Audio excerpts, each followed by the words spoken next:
नहमदुहु व नुसल्ली व नुसल्लिमु अला रसूलिहिल करीम अम्मा बाद फ़अऊज़ु बिल्लाहि मिनश शैतानिर रजीम बिस्मिल्लाहिर रहमानिर रहीम या अय्युहल्लज़ीना आमनू क़ू अनफुसकुम व अहलीकुम नारा।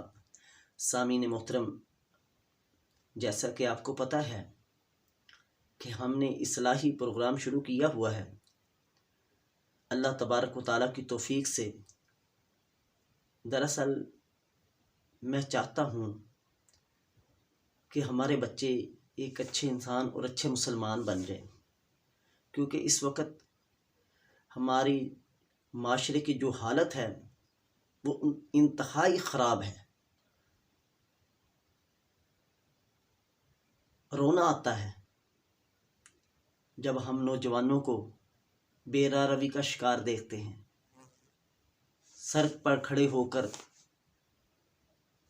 नशे की हालत में दुख देखते हैं, नशे की हालत में मदहोश देखते हैं, तो जहन में ये ख्याल आता है, ये बात आती है कि यार क्या इनके वालिदैन ने इनको पाल पोस कर इस दिन के लिए बड़ा किया था।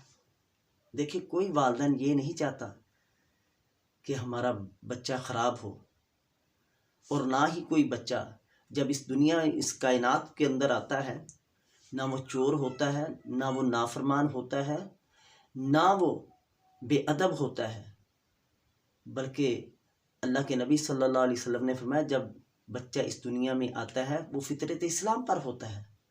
अब माशरा घर वाले उसको जिधर मर्जी ले जाए। तो इसलिए हमने बच्चों की तरबियत के हवाले से सोचना है। सबसे पहले जब बच्चा 3 से 4 साल का होता है, छोटे छोटे कदमों के साथ चलता है, बड़ा ही प्यारा लगता है। माँ भी खुश होती है, बाप भी खुश होता है। अल्लाह सब के बच्चों को सलामत रखे। तो फिर क्या होता है, माँ देखकर खुश होती, बाप देखकर खुश होता है, तो फिर बच्चा तोतली ज़बान से बातें भी करता।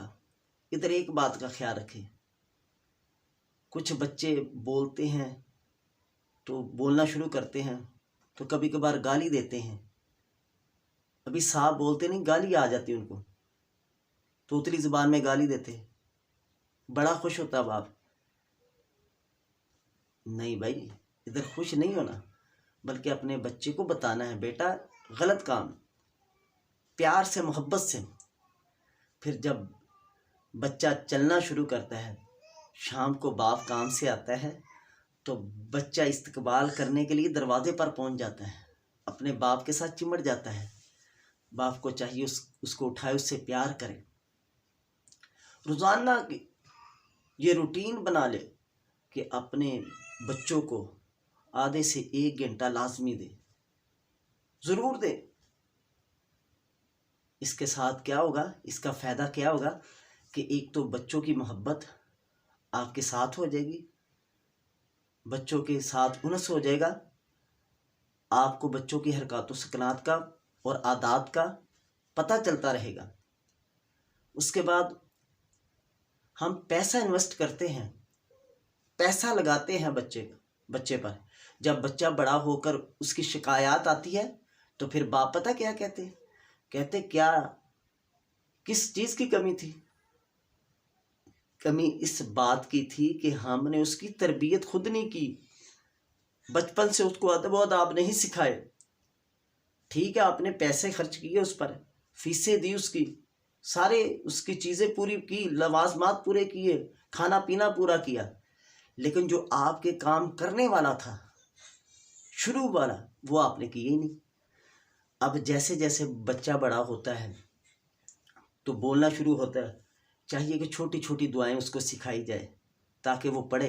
ला इलाहा इल्लल्लाह सिखाया जाए, घर से निकलने की दुआ सिखाई जाए, मस्जिद में दाखिल होने की, निकलने की दुआ सिखाई जाए, ये छोटी, खाना खाने की, दूध पीने की, खाना खाने के बाद की, सोने की, ये छोटी छोटी दुआएं सिखाई जाए। बच्चे को पता हो कि इस मौका पर कौन सी दुआ पढ़नी है। उसके बाद जब बच्चा थोड़ा थोड़ा बड़ा होता जा रहा है, जब 6 साल का बच्चा होता है तो उसको चीज़ें याद होना शुरू हो जाती है। उसको सबसे पहले नमाज सिखाएं, वल्लाही नमाज सिखाएं। नमाज का बहुत फ़ायदा है। जब नमाज सिखा दी आपने, फिर इसका फ़ायदा बताया नमाज़ पढ़ने का, कि नमाज़ पढ़ने से होता क्या है, अल्लाह राज़ी होता है, अल्लाह खुश हो जाता है। अब जिसने दिन में नमाज़ें 5 पढ़ी वो घर में ही पढ़े, क्योंकि अभी तो छोटा है, उस पर फ़र्ज़ नहीं हुई, 6 साल की उम्र है, नमाज उसको आती है, घर में पढ़े, उसको खुशू खुजू का बताएं। तो फिर जिसने नमाजें ज़्यादा पढ़ी उसको इनाम दिया जाए। फिर जब वो 7 साल का हो जाए, प्यार से नमाज पढ़ाएं, उसको मस्जिद में लेकर जाएं, बड़े प्यार से। इधर आकर हम कहते हैं हमारे पास टाइम ही नहीं, हम कारोबार करें या बच्चों को टाइम दें। फिर कल को शर्मिंदगी का सामना करना पड़ता है। जब बच्चा 7-8 साल का हो जाए, बच्चे को अशद ज़रूरत होती है आपकी, बच्चे को एक दोस्त की ज़रूरत होती है,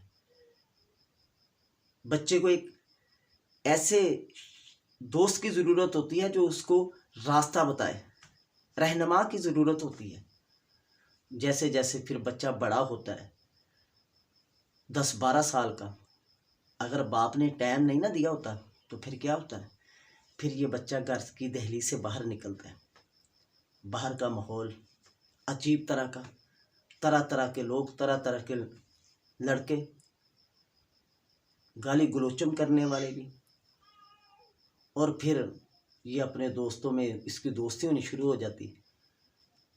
तो दोस्ती होती होती अब ये मोहल्ले से बाहर जाना शुरू हो जाता है।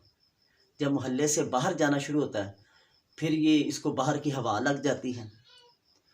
अब ये जैसे जैसे 12-13 साल का होता है, तो फिर अब इसकी इस्लाह करनी मुश्किल होती है। अगर हमने शुरू से नहीं की होती, 3 साल से, 4 साल से, 5 साल से, 6 साल से, 7-8 साल से ये बातें नहीं की होती, फिर ये जब बाहर निकलता है, जब बाप ने टाइम नहीं दिया होता, फिर जब ये थोड़ा सा बड़ा होता है ना, 10, 12, 15 साल का, तो ना इसका दिल करता है अपने बाप के पास बैठने को। तो अगर बाप का दिल करता भी है तो ये चुप करके बैठ जाता है, क्योंकि अब ना बाप को इसकी तबीयत का पता है, ना बेटे को बाप की तबीयत का पता है, क्या है पसंद नापसंद का पता ही नहीं।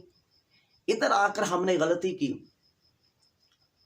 हमें चाहिए था कि 10-12 साल का बच्चा हमारा माशाल्लाह जवानी की तरफ आ रहा है, हम उससे मशवरे करते, घर के मामलात उसके साथ शेयर करते, क्योंकि जब आप उसके शेयर करते हैं, उसके साथ बात करते, तो वो उसको फील होना था कि मेरी भी घर में इज्जत है।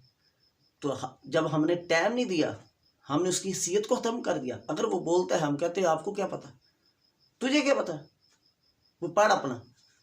नहीं नहीं, बल्कि उसको मशवरा, उसके साथ उसको मशवरों में शामिल करें। माननी ना मानिए एक अलहदा बात। फिर जब वो 12-15 साल का होकर बाहर निकलता है, बाहर तरह तरह के लड़कों के साथ घूमता है, फिर जब शिकायत आनी शुरू होती है, फिर हम सोचते हैं ओहो, फिर हमारा गुस्सा, हमारा पारा वो बहुत हाई हो जाता है। फिर हम अपना एहसान जतलाते हैं कि क्या इससे पूछें, क्या इसके खाने में कमी, इसके पीने में कमी।